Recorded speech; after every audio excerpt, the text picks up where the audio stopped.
2025년 5월 9일 금요일 새벽 기도에 하나님 앞에 드립니다. 찬송가 392장 주여 어린 사슴이 아마도 낯설고 처음 불러보는 찬송인데요. 한번 따라서 잘 해보시길 바랍니다.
오늘 우리가 함께 기도할 지구촌의 미전도 종족은 동아프리카에 있는 지부티의 아파르 종족입니다. 지구촌에 285만 명이 살고 있게 되고 이 지부티에 33만 9천 명이 살게 되며 그들의 언어는 아파르 언어를 쓰게 됩니다. 주요 종교는 이슬람이고 기독교 신봉자들은 0.03%, 그 가운데 복음주의자들은 0.01%이게 됩니다. 이 지부티의 아파르 종족은 본인들이 노아의 아들 가운데서 둘째 아들 함의 후손이라고 이렇게 주장하게 됩니다. 그래서 지부티, 에티오피아, 에리트레아에 이렇게 펼쳐서 살아가고 있게 되는 것을 보게 됩니다.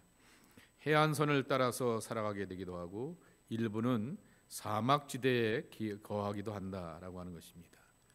지부티는 세계에서 가장 덥고 건조한 기후 중에 하나이고 또 가뭄으로 고통받고 있기 때문에 지옥의 계곡이라고 이렇게 이름 불려진다고 합니다. 그런 속에서 양염소, 낙타를 치는 유목민이기도 하고 해안가에 사는 사람들은 어업으로 이렇게 살아가기도 하는 것을 보게 됩니다. 그래서 그들의 재산의 정도는 가축의 수로 이렇게 측정하기도 한다라고 하는 것입니다.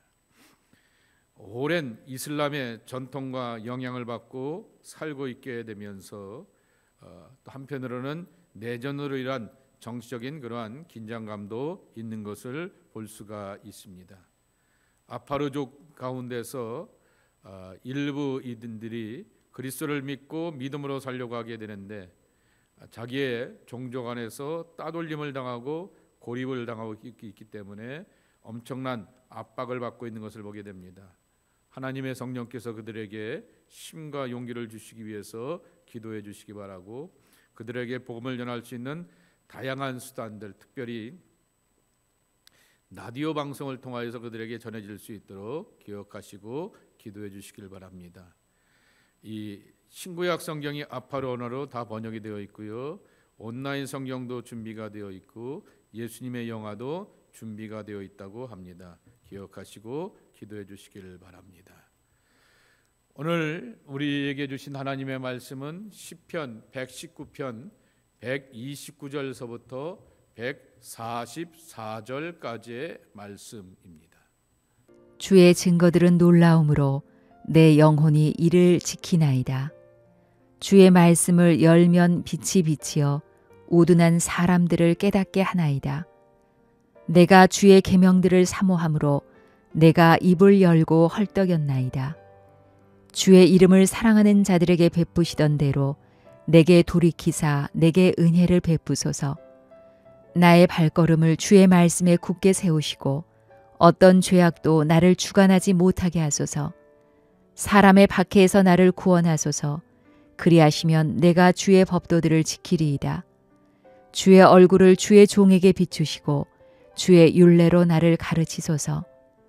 그들이 주의 법을 지키지 아니하므로 내 눈물이 시냇물같이 흐르나이다. 여호와여, 주는 의로우시고 주의 판단은 옳으니이다. 주께서 명령하신 증거들은 의롭고 지극히 성실하니이다. 내 대적들이 주의 말씀을 잊어버렸으므로 내 열정이 나를 삼켰나이다. 주의 말씀이 심히 순수함으로 주의 종이 이를 사랑하나이다. 내가 미천하여 멸시를 당하나 주의 법도를 잊지 아니하였나이다. 주의 의는 영원한 의요 주의 율법은 진리로소이다. 환난과 우환이 내게 미쳤으나 주의 계명은 나의 즐거움이니이다. 주의 증거들은 영원히 의로우시니 나로 하여금 깨닫게 하사 살게 하소서. 다시금 이제 끝에서 두 번째 부분이 되게 되는 시편 119편의 말씀을 함께 읽고 묵상해 보게 되는 것입니다. 하나님의 말씀이 생생한 삶의 증거들과 결과들로 나타나게 되는데 이 하나님의 말씀의 생생한 증거들과 열매들은 인간이 갖고 있는 지식과 경험 그리고 인간의 상상력을 뛰어넘는 기이하고도 오묘한 일들로 나타나게 된다라고 하는 것입니다. 여기 130절에 보게 되면은 하나님의 말씀을 찾고 묵상하는 자에게 주게 되었던 기쁨입니다. 주의 말씀을 열면 빛이 비치어 우두운 사람들을 깨닫게 하나이다. 하나님의 말씀을 묵상하는 것이 또 다른 문을 여는 것 같다라고 말하게 되는 것입니다. 그래서 원문의 말씀의 뜻이 뭐냐라고 말하게 되면 당신의 말씀의 문은 빛을 허락합니다. 당신의 말씀의 문은 빛을 우리에게 주십니다라는 그러한 뜻이라고 하는 것입니다. 어두컴컴하여서 오갈 데 없는데 저기에서 희미한 이렇게 빛이 그림자 문 사이로 이렇게 들어오게 되어서 그 문을 활짝 열게 되었더니 광명한 세계, 신세계가 열려지게 되고 이전에는 전혀 예측하지 못하게 되었던 새로운 세계를 맛보게 되듯이 하나님의 말씀이 날로 새로운 증거들과 체험들로 이렇게 경험되어진다라고 하는 그러한 말씀입니다. 말씀 안에서 하나님의 신세계를 만나고 경험하게 되었음을 이와 같이 고백하고 있는 것입니다. 133절 말씀에 보게 되면은 이러한 고백이 있게 됩니다.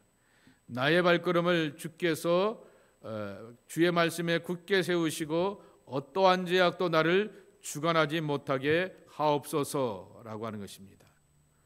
오직 하나님의 말씀 안에서 인도하심을 받으며 그 말씀이 내 삶을 향하여서 거룩한 지배가 되게 하옵소서, 주관하지 못하게 하옵소서라고 고백하게 됩니다. 어떠한 세상의 권세와 명예와 영광과 능력도 주관하지 못하게 해달라라고 하는 거죠. 근데 그것을 시편 기자는 죄의 악이라고 말하게 됩니다.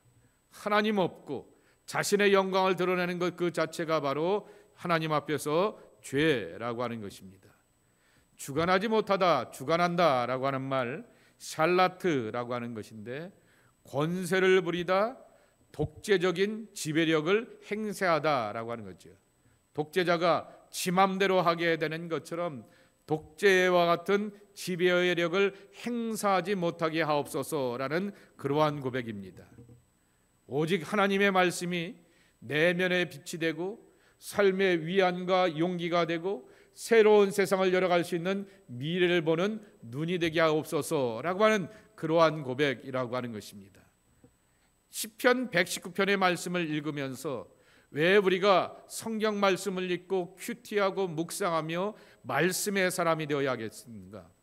요한에슬레가 고백하게 되었듯이 한 책의 사람으로 살겠다라고 다짐하고 선포하고 고백하게 되었는데 왜 내가 하나님의 말씀 이 한 책의 사람으로 일평생 살아가야 될까라고 하는 것을 확인하게 되는 것입니다.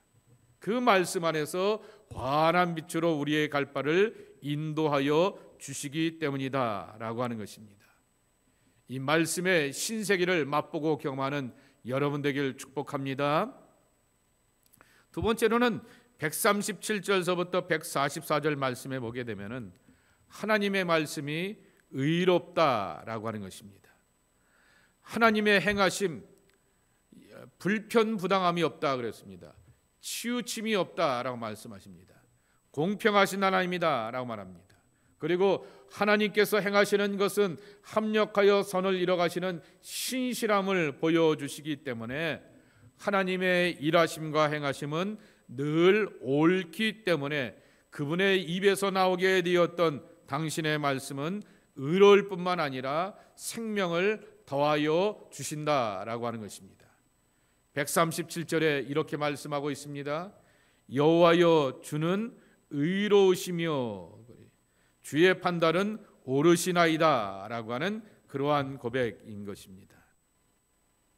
어느 그 디자이너가 자기의 인생의 우여곡절을 겪으면서 이기게 하시고 극복하게 하시면서 또한 삶의 위기를 감당하게 되었던 그 고백을 가지고서 부르게 되었던 찬양이 하나 있지 않습니까? 하나님은 늘 옳습니다 라고 말하죠. 자기의 삶에 결손 가정이 되게 되고 그리고 삶에 많은 어려움을 겪게 되고 또 가정을 이루게 되었는데 남편에게는 뇌의 못은 종양이 살아가게 되었던 그 모습을 보게 되었을 때는 참 기구하고 사연도 많다라고 말하게 되지만은 하나님께서 그의 삶 가운데 은혜가 되고 용기가 되고 헤쳐나갈 수 있는 지혜와 능력이 되어 주시고 그 말씀 안에서 힘과 은총을 더하여 주시기에 그는 하나님은 늘 옳습니다라고 고백하게 되었던 것입니다. 처음에는 한 사람이 일하던 그 디자이너 회사가 지금은 30명이 넘어가게 되는 그러한 사람들로 가득 채워지게 되는 귀한 모습을 보게 되는 것입니다. 하나님의 은혜로 살아가는 자의 참 모습을 보여주게 되는 것이죠. 그런데 이렇게 하나님은 신실하시고 오르시고 행하시는 일을 통하여서 정말 선하심을 우리가 맛보게 되는데, 반면에 인간은 우리를 향하여서 어떻게 하는가라고 하는 것입니다. 139절 말씀에 보게 되면은 내 대적들이 주의 말씀을 잊었으므로 내 열정이 나를 삼켰나이다 라고 고백하게 되는 것입니다. 인간의 공격과 비난 앞에서 정말 내가 하나님을 향한 간절함을 잃어버릴 정도로 그렇게 많은 대적과 어려움들이 있다라고 하는 것입니다. 그런데 그러면 그럴수록 더욱더 거룩한 열정의 사람으로 하나님 앞에서 하나님의 말씀을 붙들고 살아간다라는 고백입니다. 대표적인 사람이 누구겠습니까? 바로 다윗 아니겠습니까? 많은 대적들과 원수들과 공격과 비난이 늘 그의 삶에 기다리고 있게 되었지만은 주의 말씀을 주야로 묵상하는 이 기회를 결코 포기하지 않고 놓치지 않고 그 말씀을 붙들고 살아가니 하나님께서 그의 삶을 인도하여 주시어서 때로는 깊은 수렁 가운데 좌절 가운데 있기도 하게 되었지만은 건지심을 받고 인도하심을 따라서 참 하나님의 승리를 경험하면서 내게 다가오시게 되었던 하나님의 손길과 은혜는 옳고 귀하다라고 하는 것을 깨닫고 고백하게 되는 것입니다. 자, 그러면서 이 하나의 작은 결론이 되는 것이 뭐냐라고 하면은 하나님의 말씀은 원리와 원칙, 하나의 법으로서 진리가 된다라는 그러한 고백을 41절서부터 44절까지 고백하게 되는 것입니다.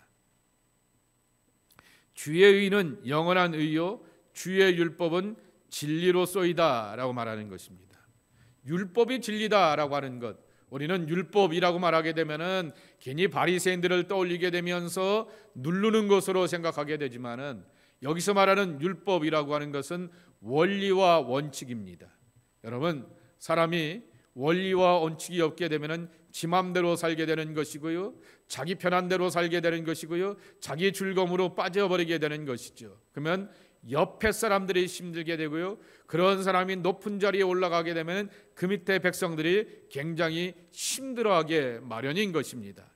그러기에 원리와 원칙이 철저하고 분명하게 되면은 예측 가능한 모습이 되는 것이고, 그 삶을 따라서 삶의 모든 것들을 헤쳐나가면서 교통 정리를 해 나갈 수가 있다라고 하는 것입니다. 그런데 하나님의 말씀이 내 삶의 원리와 원칙, 율법으로 온전함으로 서 있게 되고 진리의 말씀으로 서게 되었을 때 담대함과 용기를 가지고서 살아간다라고 하는 것입니다. 여기 141절에 보면은 시편 기자가 스스로를 향하여서 내가 미천하여라고 고백하게 됩니다. 차르라고 하는 히브리어 단어인데요, 작다라고 하는 것입니다. 내가 작아서 멸시를 당하나 마치 골리앗 앞에 서게 되었던 다윗과 같이, 마치 수많은 백성들과 그리고 또한 바로왕 앞에 서야 되는 모세와 같이 작고 왜소하며 초라함을 경험하게 되지만은, 예레미야가 하나님 앞에 부르심을 받아서 나 같은 아이가 무슨 하나님의 일을 감당하겠습니까 할 때 너는 아이라 하지 말라라고 하나님이 강하고 분명하게 말씀하지 않습니까? 내가 작아지면 작아질수록, 나의 작음을 하나님 앞에 고백하면 고백할수록 유명한 복음성가의 가사처럼 그분의 크심을 경험하게 되고 하나님의 놀라움을 맛볼 수 있는 것이 하나님의 백성들에게 다가오는 은총이라고 하는 것입니다.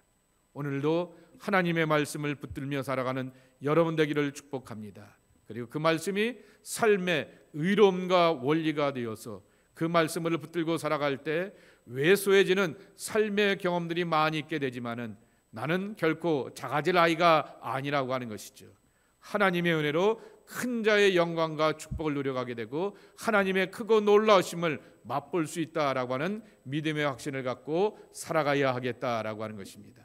이 은총을 맛보는 여러분 모두가 되기를 예수님의 이름으로 간절히 축복합니다. 자비하신 아버지 하나님, 오늘도 주님 앞에 나와 기도하며 하루를 출발하는 당신의 자녀들, 크고 놀라신 하나님의 은혜 안에서 큰 자의 영광과 큰 자의 축복과 크고 놀라우신 하나님의 일하심을 맛보아가는 주의 백성들 되게 하여 주옵소서. 하나님의 말씀이 내 마음의 중심이 되어서 두 마음으로 흔들리지 않게 도와주시옵시고, 자로도 우로도 치우치지 않고 믿음의 중심을 굳게 하게 되었을 때 그 말씀이 나보다 앞서가며 나를 인도하며 나를 책임지고 보장해 주시는 약속으로 성취되는 귀한 축복을 저희가 맛보게 하옵소서. 예수님의 이름으로 축복하며 기도하옵나이다. 아멘. 하늘에 계신 우리 아버지시여, 이름이 거룩히 여김을 받으시오며 나라가 임하시오며 뜻이 하늘에서 이루어진 것 같이 땅에서도 이루어지이다. 오늘 우리에게 일용할 양식을 주시옵고, 우리가 우리에게 죄지은 자를 사하여 준 것 같이 우리의 죄를 사하여 주시옵고, 우리를 시험에 들게 하지 마시옵고 다만 악에서 구하시옵소서. 나라와 권세와 영광이 아버지께 영원히 있사옵나이다. 아멘.